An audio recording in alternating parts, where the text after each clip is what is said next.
So the tour, do you get to wear lots of glamorous... Recording? Oh, sorry. You're recording? Yeah. Are you going to get to wear lots and lots of glamorous clothes on the tour? I'm going to get to wear whatever I want on the tour, and I don't care what anybody says.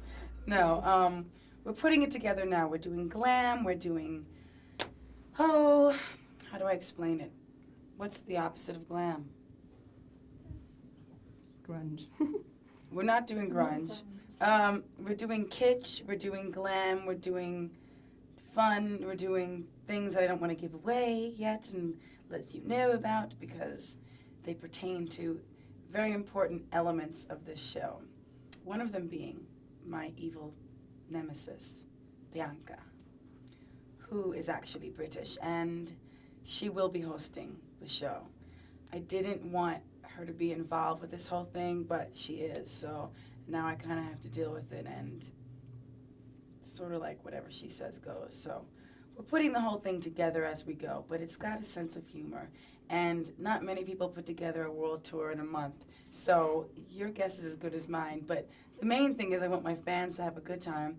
I'm going to sing the songs that they want to hear, hopefully, and some songs that I just feel like singing from the new album that they may or may not know, but I'm pretty good about doing the songs that the fans, you know, Fantasy, Hero, the songs that, you know, people, Heartbreaker, you know, the hits, they like to hear the hits, but also some of my real fans request like some of the more obscure songs, but it's going to be about the music, but it's also going to be about having fun and showing all the different aspects of my wacky personality that really needs to be put under control right now because I'm getting into my silly zone.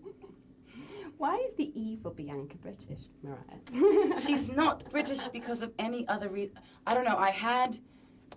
We created a character, Bianca, in the video Heartbreaker. That's who she is. For everybody out there who's like, what in the Sam Hill is she talking about? She's the girl that I fight against in the Heartbreaker video. And we wanted her to be just sort of really the extreme opposite of the way that I am. And we wanted her to have some sort of an accent.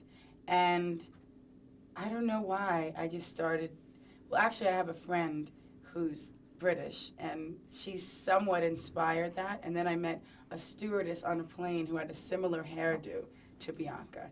And she was giving me little tips and things about how to speak and what to say. And actually I haven't been speaking like Bianca recently, so I need to brush up on it. But Bianca's whole thing is she slips in and out of her accent because she's a complete fraud. So it also works. But she's only British because I just started spiraling into a British thing for some reason. And the stewardess was very, very inspirational. And so was my British friend who is actually a journalist. So I think she might be interviewing me for this as well.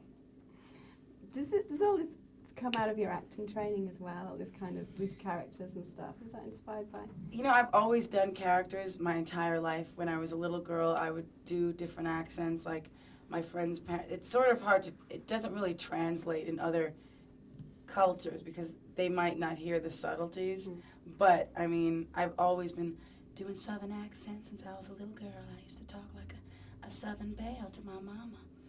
Or I had a grandmother who talked like that, and she was, you know, girl, that top ain't fitting right on you. You need to go put on an undershirt, throw something else on top of it. And I would always just sort of imitate people and things that I heard and pick up different voices. My friend's mother from Queens, she talked like this, you know, she had a freaking attitude. But what do I care? You know what I'm saying? She's freaking from New York, she's allowed. So I've always had this kind of wackiness, but when I first came out, everybody was like, be really, really calm and just only answer in 3-word sentences and be really afraid of the press because they're gonna hate you and rip you to shreds, which is somewhat true, and they still do sometimes, but you know what? At least if they hate me now, they're hating me for who I really am, as opposed to hating me for being, you know, someone that I'm not. But the acting training, working with my coach, Sheila Gray, has helped me in terms of feeling more confident.